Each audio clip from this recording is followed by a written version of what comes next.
It's like I'm an alien or something. Hey, Lamau! Nice.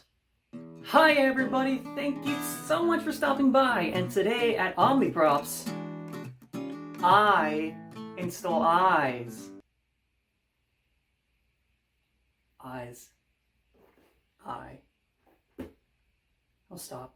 In all seriousness, today I spent the day to install the LED eyes for Variks. Ever since my last cosplay as Cade 6, I adored the use of LEDs.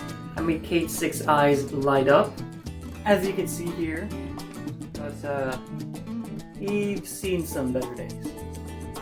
Ever since I attended GuardianCon 2019, I have received so many compliments on the eyes itself and how cool they were. So I want to step it up. I want to make 4 more. Quick maths.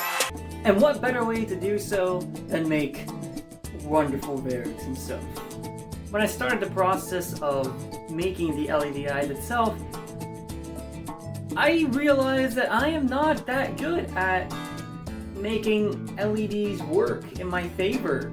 The LED eyes for Cade were an exception because they were pre-built lights that I had somewhere around the house, and they worked perfectly. However, I want to make it a little bit different this time around for Variks.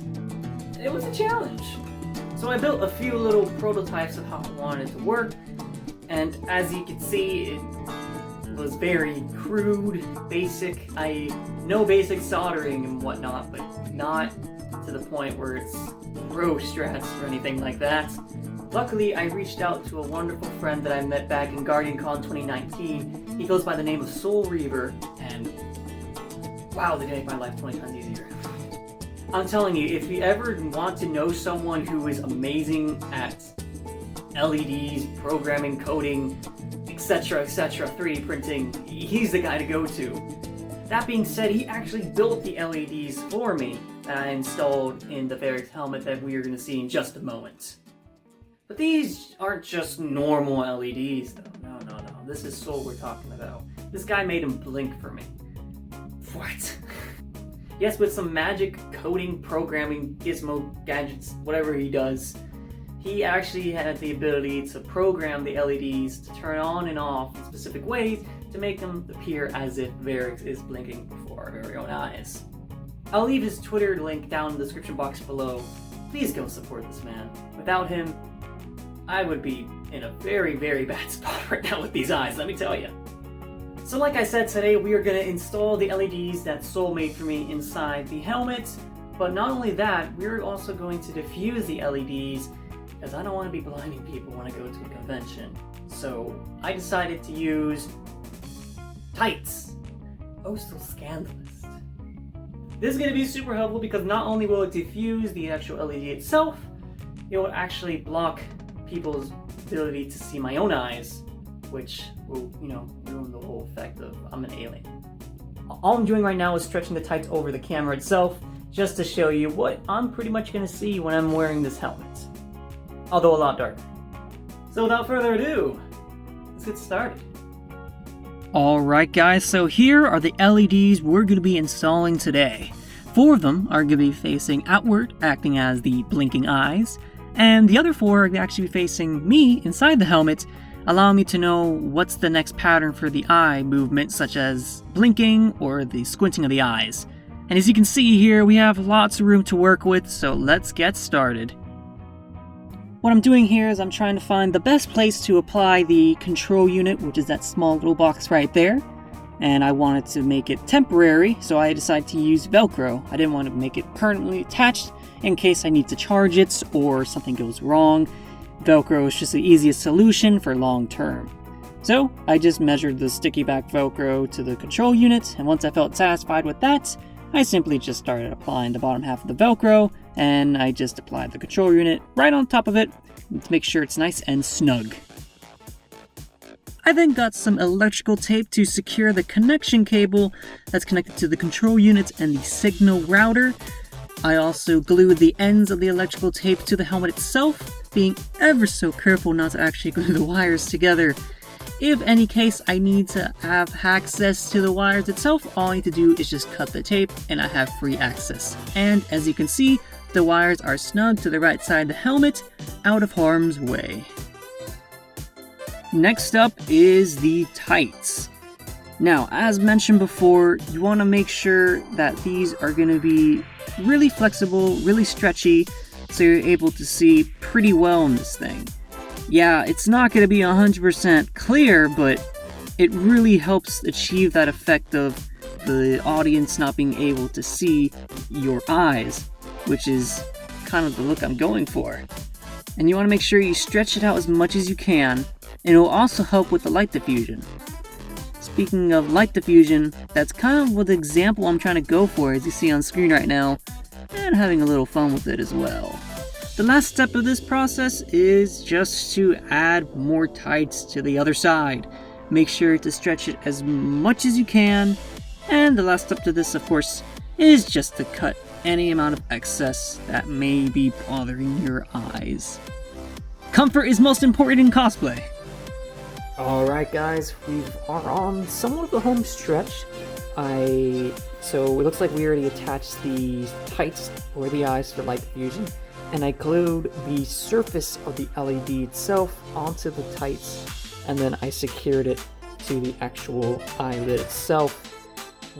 Since we've done that now, all we need to do is attach the inner eyes, and then we're home stretch. All I'm doing here is finally attaching the signal router, which is that small little black box where the LEDs are connected to, using some sticky back Velcro. Alright, I had to do this off camera just because I needed to have a lot more space to get in here and the camera was in the way. But this has been officially attached with Velcro. So both these pieces are attached. The actual control unit cable is going throughout here and back here. That way I have more room. This room is for padding and stuff like that. But now, the last thing I need to do essentially is just cable management organization. I'm going to get some electrical tape and just kind of pin them down to the actual helmet itself. I'm not going to glue the actual wires, but I am going to glue the tape just because this doesn't stick well at all with the tape, but the hot glue will help secure it. That way the hot glue will secure on each side and the wires will move freely but contained with the tape. This part of the process definitely took the most time, very time consuming, but it was all worth it because as you can see here, the wires are still freely moving, and if I need to do anything to it, easy fix.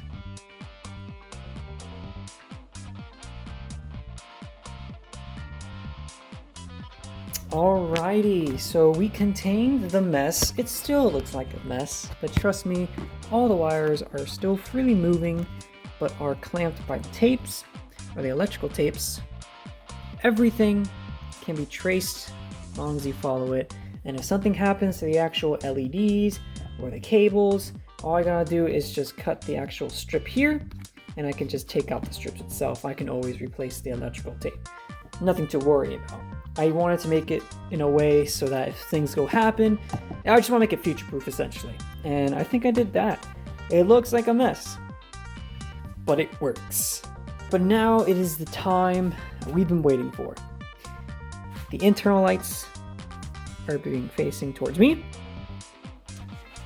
and I have the actual eyes facing outward, and they are secure. All I gotta do is turn on that switch and look at the eyes. I actually haven't seen the eyes yet when it's turned on, so I'm kind of worried. I really hope it turns out good. So let's just turn on the power source. Bam. It takes a second. Awesome. So I can already see that the forward lights are working. And then it should, in theory, show these lighting up. Yeah, and it blinks. Alright, but here's the moment we've been waiting for. Let me put this on the table here so I can see it properly and you guys can see it as well. Alright. I'm gonna let you guys see it first. Oh, it looks amazing! I gotta take some like little hawk loose strings here and there, but that is exactly what I wanted. Yeah. That's incredible. Ha! In the end, I was very pleased with how the LED eyes turned out with the Variks helmet. I especially love the blinking animation. It just really brings out the Variks character and overall makes the helmet seem alive. And that's that, everybody. I got the LEDs installed, I put the tights over the LEDs to diffuse it, and I gotta say, this looks freaking rad. So here it is on my head. It looks fantastic. I love how the LEDs sit on the eyes. The only thing I have to do now with this helmet is to add the padding inside. It's still a little wobbly, but once we do that, the helmet will be completely done. Ladies and gentlemen, thank you so much for tuning into the video. If you want to be more up to date on this guy or any other props I make in the future, please feel free to follow me on my Twitter, Facebook, Instagram, etc. for more cosplay shenanigans. And why don't you join me in my next adventure where we continue to forge fantasy into reality. Thank you so much for watching, guys. Have an awesome day.